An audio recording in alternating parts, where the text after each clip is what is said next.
friends, hello partners. Just want to welcome you guys back to my 16-part series of how to have enjoyable and sustainable prayer. So I'm excited to be with you guys today to tell you and teach you a little bit about this, and I'm excited to learn with you.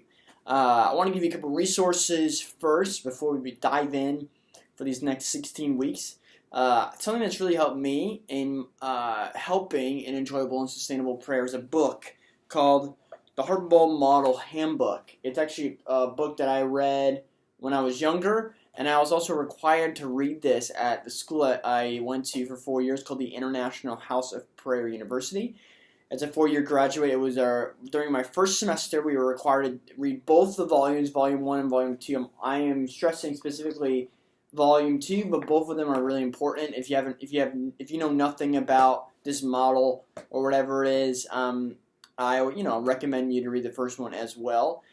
This book was made in 2005, so it definitely needs some revisions, and things have changed with this model over the past 17 years since the starting of the House of Prayer in 1999. But I hope this encourages you to do enjoyable and sustainable prayer, even if you don't do that same exact kind of model. So also you can also refer to one of Mike Bickle's notes.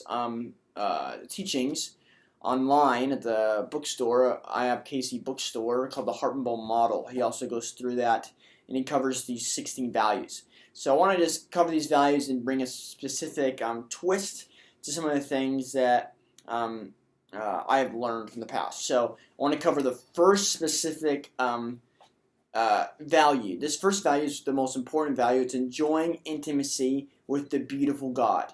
Okay, one of the first steps to enjoying prayer is enjoying the Lord in the process.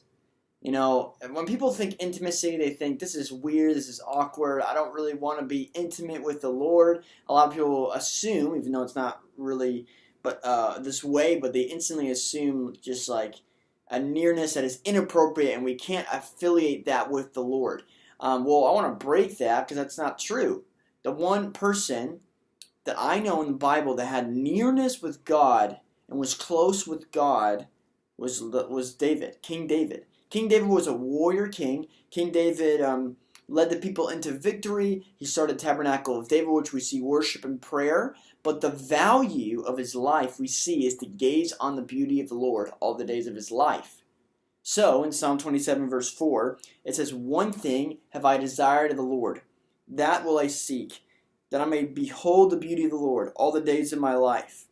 These are values, and this is the one longing inside of David's heart, is I just want to be near you. More than being king, more than having all the riches of life and all the different accessories that come with life. He said, if I could do one thing in my life, if I was a shepherd boy or the leader of Israel, it would to gaze on the beauty of the Lord and to inquire in your temple and ask questions.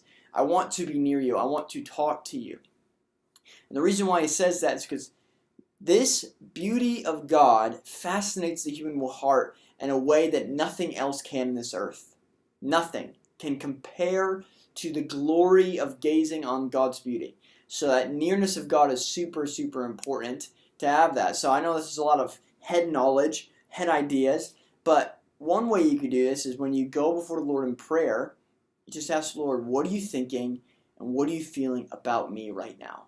Great question. Just start with, Holy Spirit, what are you doing? What are you thinking concerning me? And he wants to speak to you about that through the Bible, as well as just through little comments that God likes to speak to you and just share and strengthen you with. So those are just a quick way, just when you're in your place, secret place time with the Lord, as well as